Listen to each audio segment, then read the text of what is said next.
Hello everyones, welcome to the target of home science academy. तो एक बार फिर से आप सभी का हमारे ऑनलाइन यूट्यूब चैनल पे बहुत बहुत स्वागत है फ्रेंड्स।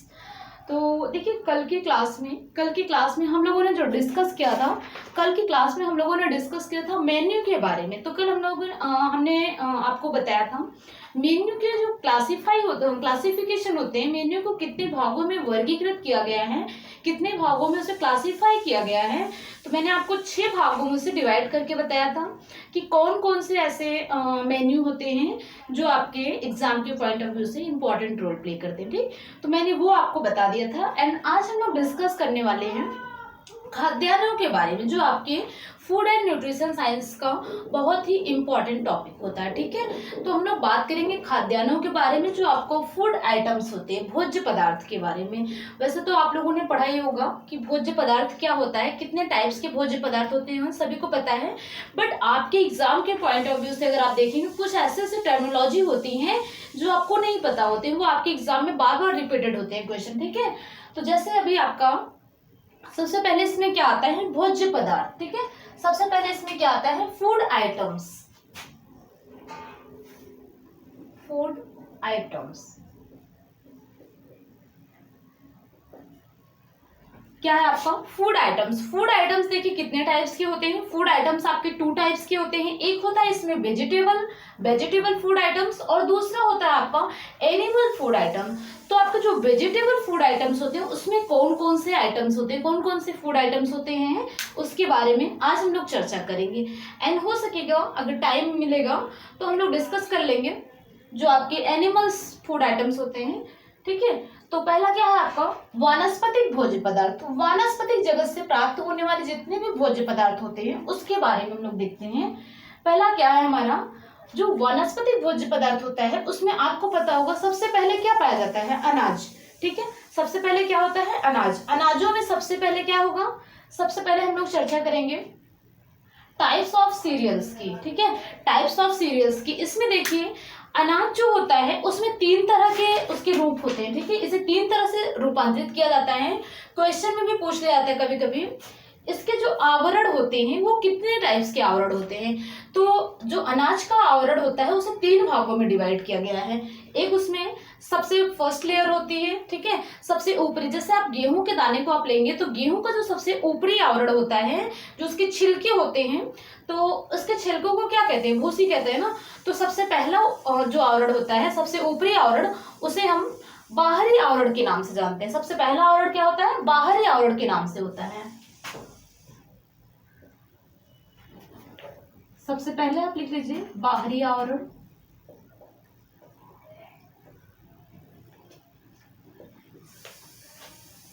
इसे हम अनाजों का बाहरी हिस्सा। ठीक है, अनाजों का बाहरी हिस्सा होता है। इसमें सबसे अधिक मात्रा में क्या पाया जाता है, कभी कभी क्वेश्चन में पूछ लेता है कि जो सेल्यूलोज होता है वो हमें सबसे अधिक मात्रा में कहाँ से प्राप्त होता है एंड कौन से आवरण से प्राप्त होता है। तो सेल्यूलोज आपको कहाँ से प्राप्त होता है, सेल्यूलोज आपको सबसे अधिक मात्रा में बाहरी आवरण से प्राप्त होता है। ठीक है, सेल्यूलोज की प्राप्ति आपको बाहरी आवरण से होती है। इसमें क्या होता है, सेल्यूलोज।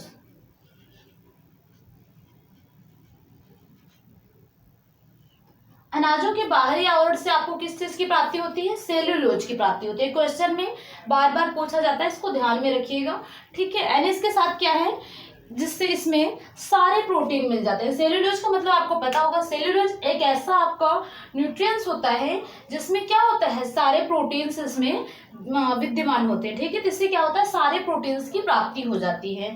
तो ये क्या है, प्रोटीन का बहुत ही अच्छा स्रोत होता है, सारे प्रोटीन्स।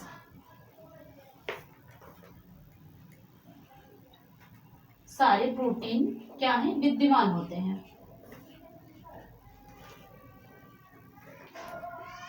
इसमें सारे प्रोटीन विद्यमान होते हैं। ठीक, तो ये आपका इसमें बाहरी आवरण है। इसके बाद इसका जो सेकेंड आवरण होता है उसे हम एल्यूरोन के नाम से जानते हैं। किसके नाम से, एल्यूरोन के नाम से जानते हैं।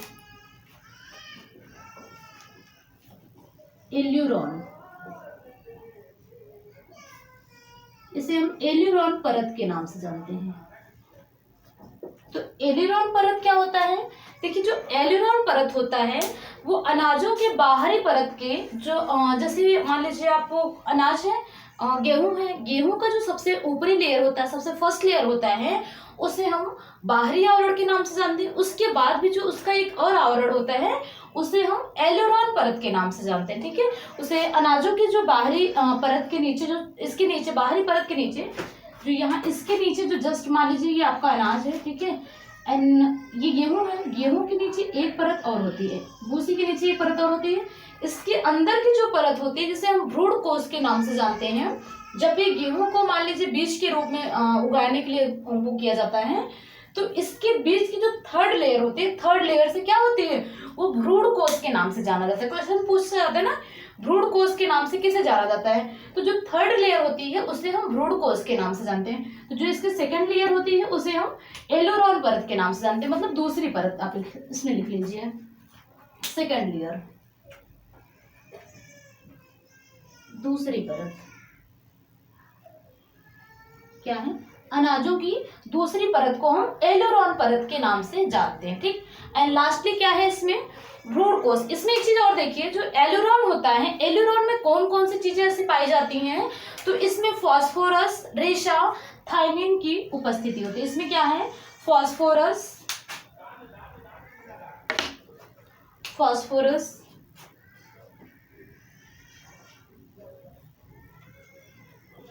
इसमें फास्फोरस,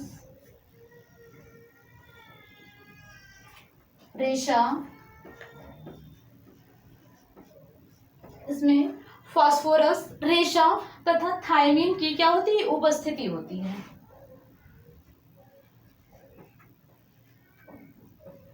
थायमिन की क्या है, उपस्थिति होती है।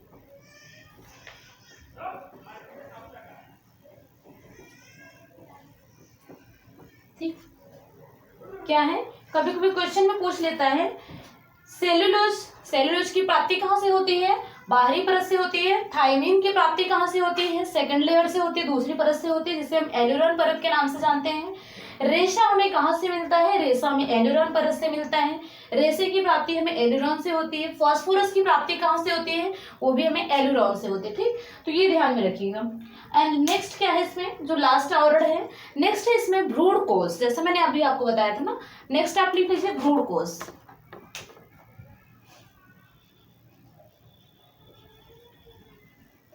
इसे हम भ्रूण कोश के नाम से जानते हैं। ठीक, तो मैंने बता दिया ना भ्रूण कोश क्या होता है। इसे हम अंतःकोश के नाम से जानते हैं। ये क्या होता है, इसे हम अंतःकोश के नाम से जानते हैं।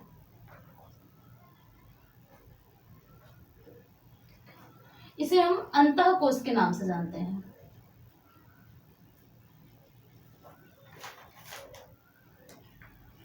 ठीक, तो ये कहाँ होता है, थर्ड लेयर में होता है। जब गेहूं को उगाने के लिए डाल दिया जाता है खेत में, तो उससे क्या होता है, गेहूं से फिर हमें एक नए पौधे की प्राप्ति होती है, जो क्या होता है, उसमें अंतःकोश में विद्यमान होता है। ठीक, तो ये रहे हमारे कुछ इसके सीरियल्स के कुछ आवरण। ठीक है, तो 3 टाइप्स के इसमें आवरण पाए जाते हैं। ठीक, आप इसको ध्यान में रखिएगा।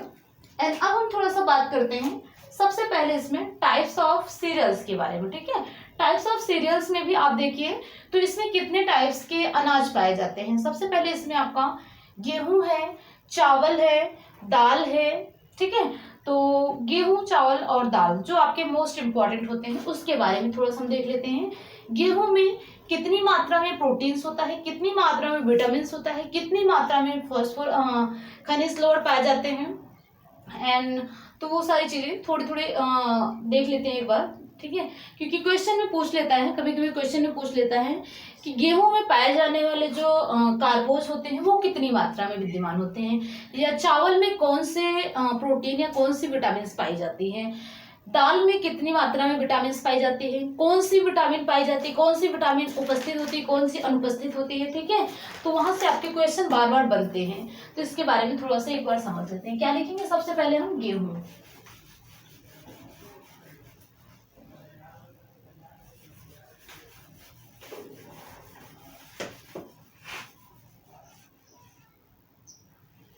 हेडिंग में आपका यही रहेगा, ठीक है, हेडिंग मत चेंज करिएगा, या फिर से एक बार फिर से हेडिंग बना लीजिएगा, ठीक है, एंड इसी में ही आप दूसरा ऐड कर लीजिएगा। अब आपका क्या है, अनाज में, अनाज कितने टाइप्स के होते हैं, तो सबसे पहले हम बात करते हैं गेहूं की,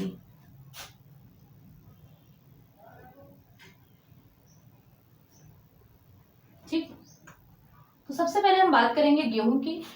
गेहूं में क्या होता है, सबसे पहले हम बात करेंगे गेहूं। गेहूं क्या होता है, इसे हम किस नाम से जानते हैं, इसे हम गेहूं से कौन कौन से ऐसे भोज्य पदार्थ होते हैं, कौन कौन से ऐसे भोज्य पदार्थ होते हैं जो बनाए जा सकते हैं, तो सभी को पता होगा गेहूं से आप रोटी भी बना सकते हैं, ब्रेड भी बना सकते हैं, दलिया भी बना सकते हैं, ठीक है, केक वगैरह बनता है, बिस्किट्स वगैरह बनता है, मतलब कई तरह के भोज्य पदार्थ उससे बन सकते हैं, ठीक।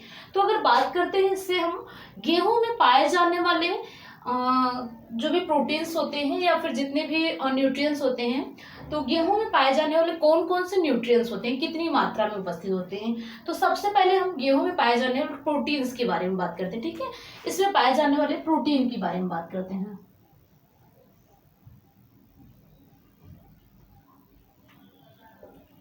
तो गेहूं में कितनी मात्रा में प्रोटीन पाया जाता है, गेहूं में सबसे पहले तो दो तरह के प्रोटीन्स होते हैं, सबसे पहले इसमें दो तरह के प्रोटीन होते हैं, एक होता है इसमें ग्लूटेनिन, एक होता है इसमें ग्लूटिलिन,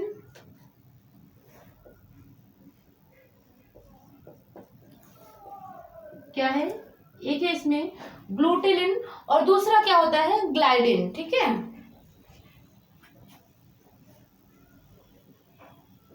ग्लाइडिन।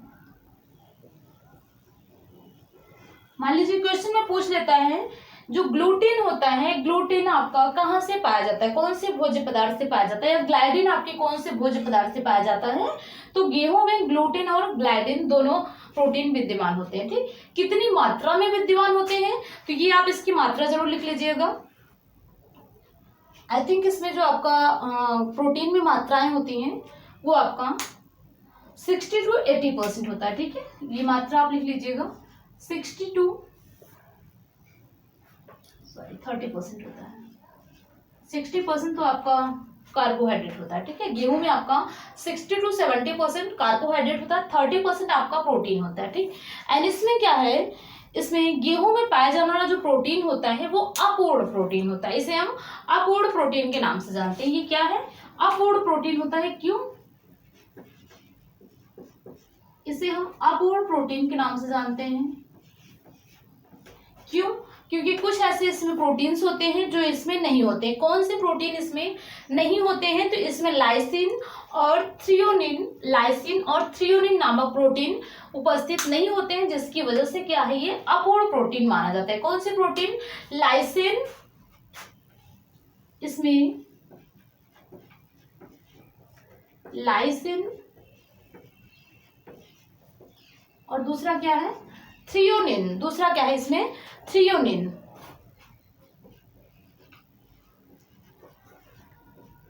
थ्रियोनिन।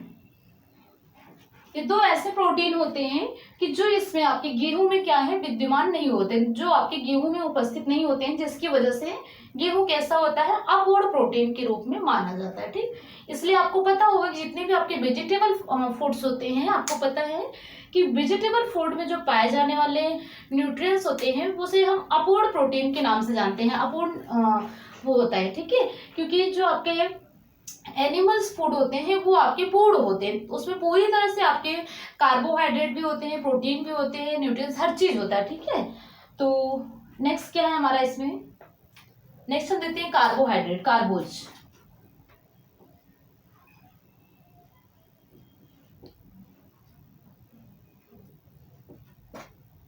तो कार्बोज मैंने बताया था, गेहूं में कार्बोज कितनी मात्रा में उपस्थित होता है, 60 to 80%, 60 to 80% स्टार्च के रूप में उपस्थित होता है, 60 to 80% स्टार्च के रूप में क्या है उपस्थित होता है, स्टार्च के रूप में उपस्थित होता है, ठीक। नेक्स्ट क्या है आपका, नेक्स्ट है इसमें विटामिन्स। तो देखिए अगर इसमें विटामिन्स की बात आती है तो विटामिन कितना होता है, कौन कौन सी विटामिन होती हैं, विटामिन लिख लीजिए नेक्स्ट।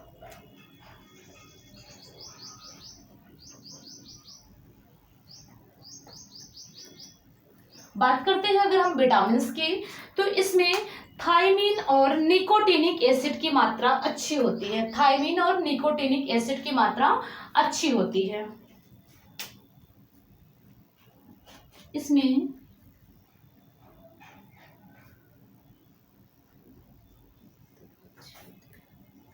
थायमीन तथा निकोटिनिक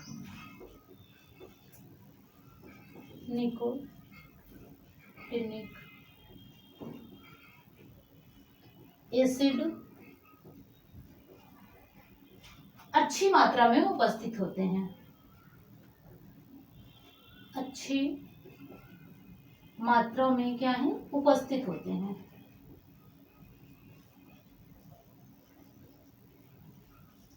ठीक, बट अगर आप देखते हैं विटामिन अगर पूछ लिया जाता है इसमें, तो विटामिन इसमें तो होते हैं, इसमें जो आपकी थायमीन होता है, आपको मैंने जब न्यूट्रिशन पढ़ाया था, जब मैंने आपको न्यूट्रिशन साइंस पे पढ़ाया था सारे न्यूट्रिएंट्स के बारे में, तो उसमें मैंने बताया था ना कि कौन कौन से ऐसे विटामिन होते हैं जो अच्छे होते हैं। तो जो थायमीन होता है और जो निकोटिनिक एसिड होता है, ये बहुत ही अच्छा विटामिन होता है। ठीक है, तो गेहूं में क्या है कि गेहूं में निकोटिनिक एसिड और थायमीन की बहुत ही अच्छी मात्रा पाई जाती है। बट इसमें क्या होता है, जब इसे चक्की में पिसाया जाता है, तो इससे क्या होता है कि इसमें मान लीजिए बहुत बड़ी बड़ी मशीनें होती हैं, कुछ ऐसी मशीनें होती हैं कि उसमें जब इसे पिसा दिया जाता है, तो पिसवाने के बाद क्या है कि निकोटिनिक और थायमीन की मात्रा उसमें डाउन पड़ जाती है। ठीक है, कम मात्रा हो जाती है। ठीक, तो नेक्स्ट क्या है आपका इसमें, खनिज लवण। बात करते हैं अगर खनिज लवण की, इसको हटा ही देते हैं, स्पेस कम पड़ जा रहा है।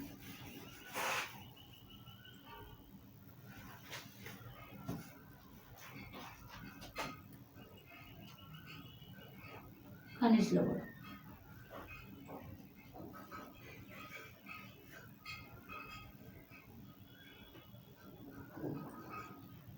तो खनिज लवण में आपके कौन कौन से खनिज लवण थे, मैंने आपको बहुत तरह के खनिज लवण बताए थे, मैक्रो एंड मैक्रो खनिज लवण के बारे में बताया था। ठीक है, तो कौन कौन से खनिज लवण इसमें विद्यमान होते हैं, इसमें आपके फास्फोरस, कैल्शियम तथा लौह लवण की मात्रा विद्यमान होती है। इसमें आपके कैल्शियम, फास्फोरस तथा लौह लवण की मात्रा विद्यमान होती है। इसमें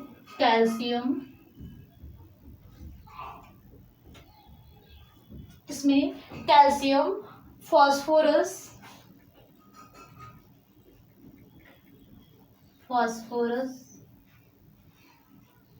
और क्या है, लौह लवण,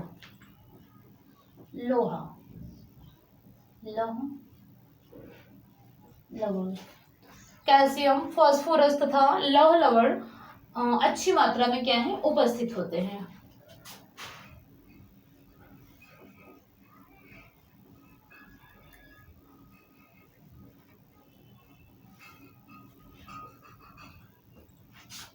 ठीक, तो ये थे आपके गेहूं के कुछ पार्ट। ठीक है, गेहूं में आपके प्रोटीन, कौन कौन से प्रोटीन पाए जाते हैं, ग्लूटीन और ग्लाइडिन पाए जाते हैं। एंड इसमें क्या है, इसे हम अपूर्ण प्रोटीन के नाम से जानते हैं, क्योंकि इसमें लाइसिन और थ्रेओनिन नामक प्रोटीन नहीं पाए जाते। ठीक, अगर बात करते हैं गेहूं में पाए जाने वाले कार्बोज की, क्वेश्चन अगर पूछ लेता है गेहूं में कितनी मात्रा में कार्बोहाइड्रेट पाया जाता है, कितनी मात्रा में कार्बोज होते हैं उसमें, तो गेहूं में 60 to 80% स्टार्च के रूप में कार्बोज विद्यमान होते हैं।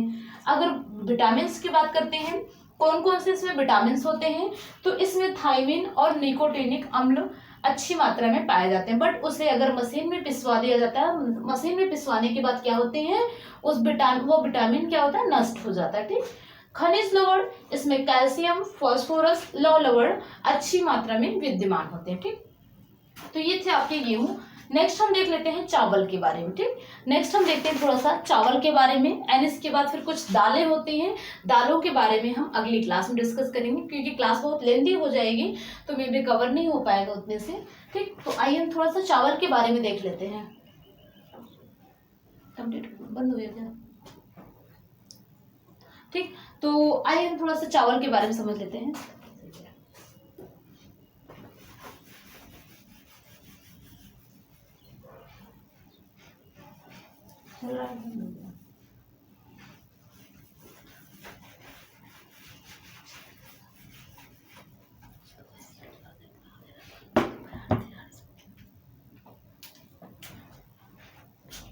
पहला है आपका गेहूं, दूसरा है चावल। आपको तो पता ही होगा कि चावल में बहुत ज्यादा मात्रा में विटामिन भी नहीं होते हैं, बहुत ज्यादा मात्रा में प्रोटीन्स भी नहीं होते हैं, एंड इसमें जो खनिज लवण होते हैं बिल्कुल भी नहीं होते हैं। ठीक है, कुछ होते हैं वो मैं लिखवा दे रही हूँ आपको। ठीक, तो सबसे पहले हम चावल के बारे में बात करते हैं। चावल में क्या है, अगर इसमें हम बात करेंगे प्रोटीन्स के बारे में, अगर हम इसमें देखते हैं चावल में कौन से प्रोटीन्स पाए जाते हैं।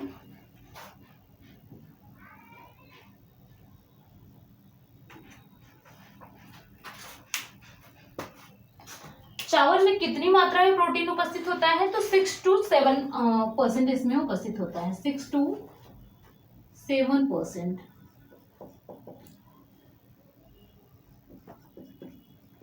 उपस्थित होता है। ठीक, ये आप ध्यान में रखिएगा, क्वेश्चन पूछ लेता है चावल में कितनी मात्रा में प्रोटीन पाया जाता है, तो 6 to 7 मात्रा में प्रोटीन पाया जाता है। अगर बात करते हैं कार्बोज की, तो कार्बोज इसमें अच्छी मात्रा में पाया जाता है। सभी को पता होगा कि जितने भी मतलब मधुमेह के जो शिकार होते हैं उन्हें चावल खाने से क्यों मना किया जाता है, क्योंकि उसमें कार्बोज बहुत अधिक मात्रा में पाया जाता है, इसलिए क्या होता है चावल को खाने से उन्हें मना कर दिया जाता है। ठीक है, चावल उसमें वर्जित होता है।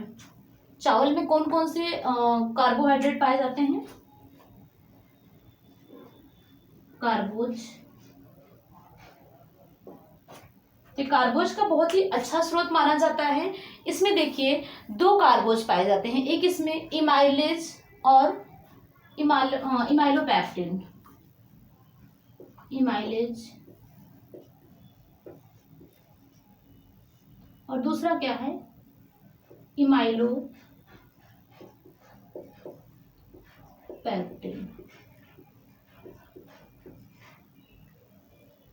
2 ऐसे कार्बोज होते हैं जो चावल में उपस्थित होते हैं। कभी कभी क्वेश्चन में पूछ लेता है इमाइलेज प्रोटीन, इमाइलेज नामक कार्बोहाइड्रेट कौन से भोज्य पदार्थ में पाया जाता है, तो इमाइलेज नामक भोज्य पदार्थ आपका इमाइलेज नामक कार्बोज आपका चावल में पाया जाता है। ठीक है, इमाइलोपैक्टिन आपका चावल में पाया जाता है। ठीक है, इसमें 2 तरह के आपके कार्बोज पाए जाते हैं। नेक्स्ट क्या है, इसमें विटामिन, कुछ मात्रा में इसमें विटामिन भी पाया जाता है।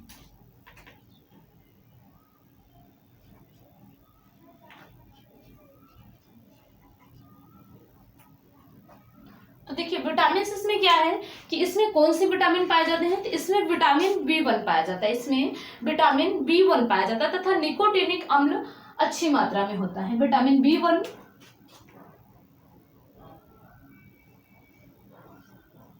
तथा निकोटिनिक अम्ल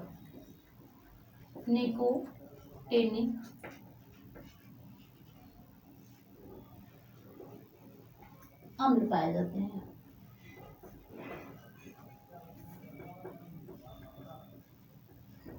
ठीक, तो इतना हो गया आपका।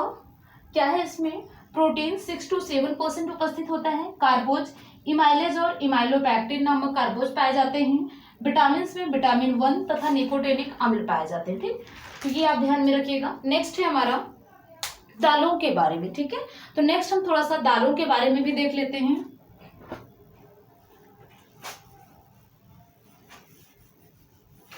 देखिए दालों में क्या है, थोड़ा सा लंबा जाएगा ये चैप्टर, बट फिर भी हम कोशिश कर रहे हैं कवर कर देते हैं,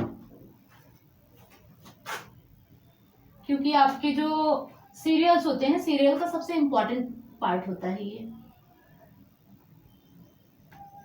दाल। तो बात करते हैं अगर दाल में पाए जाने वाले प्रोटीन और विटामिन की। सबसे पहले क्या है इसमें, सबसे पहले इसमें बात करते हैं हम कार्बोज की। सबसे पहले इसमें बात करते हैं प्रोटीन की। प्रोटीन कितनी मात्रा में पाए जाती है, सबसे पहले इसमें क्या है प्रोटीन।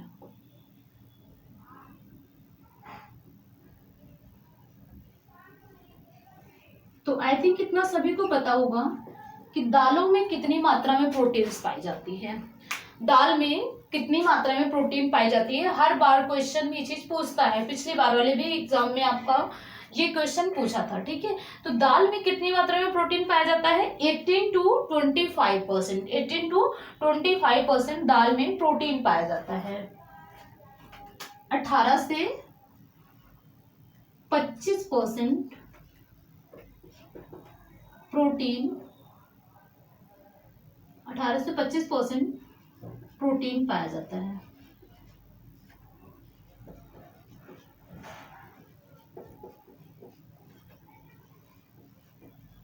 ठीक, तो सबसे अधिक मात्रा में प्रोटीन कहाँ से पाया जाता है, दालों से पाया जाता है। सबसे अच्छी मात्रा में प्रोटीन दालों से पाया जाता है। एक चीज आप थोड़ा सा एडिट करिएगा, जो मैंने आपको गेहूं में प्रोटीन की मात्रा बताई थी, गेहूं में प्रोटीन की मात्रा और कम होती है, वो आपका मुझे भी याद नहीं आ रहा है, मैं आपको उसको लिखवा दूंगी गेहूं में पाए जाने वाले प्रोटीन्स की मात्रा, बट उसमें आप प्रोटीन्स की मात्रा हटा दीजिएगा। अभी यहाँ पे आप देख लीजिए, दाल में 18 to 25% प्रोटीन्स पाए जाते हैं, तो यहाँ पे दाल में सबसे अच्छी मात्रा में प्रोटीन्स पाए जाते हैं, ठीक है। एंड अगर विटामिन की बात करते हैं, इसमें पाए जाने वाले विटामिन की,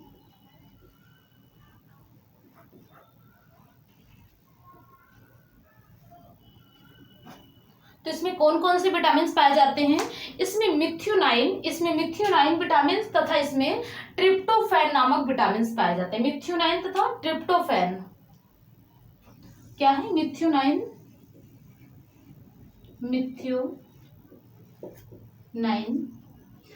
दूसरा क्या है, ट्रिप्टोफैन अमीनो अम्ल,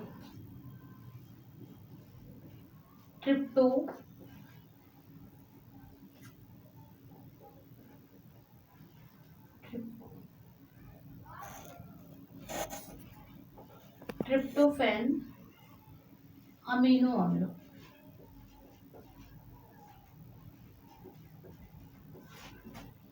इसमें आपके विटामिन में मिथ्योनाइन तथा ट्रिप्टोफैन अमीनो अम्ल क्या है, अच्छी मात्रा में पाए जाते हैं। इसमें आपके लाइसिन तथा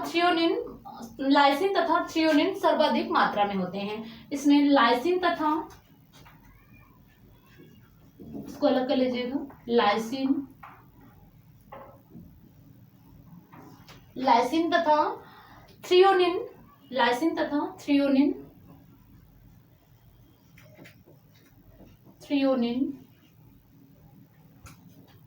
अच्छी मात्रा में पाए जाते हैं।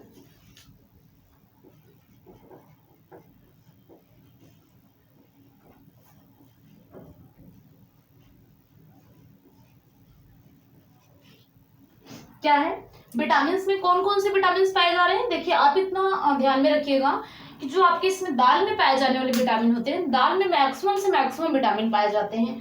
सबसे पहले तो इसमें मिथ्योनाइन और ट्रिप्टोफैन नामक जो विटामिन होते हैं वो तो आपके होते ही होते हैं, लेकिन जो आपके लाइसिन और थ्रियोनिन नामक जो विटामिन होते हैं वो बहुत ही अच्छी मात्रा में उपस्थित होते हैं, ठीक है। तो लाइसिन और थ्रियोनिन अच्छी मात्रा में या बहुत अधिक मात्रा में इसमें उपस्थित होते हैं, ठीक। इसमें प्रमुख रूप से क्या है आपके, इसमें प्रमुख रूप से ग्लोबिन नामक प्रोटीन पाया जाता है। इसमें सबसे और अच्छी मात्रा में ग्लोबिन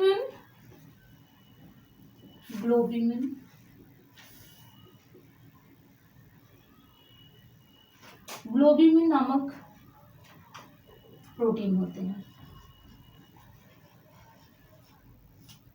ये मैंने यहाँ, ये आप इसमें लिख लीजिएगा, अगर स्पेस होगा तो आप यहाँ से लिख लीजिएगा, क्योंकि ये प्रोटीन का पार्ट है, या फिर मैं इसे यहीं से एडिट कर देती हूँ।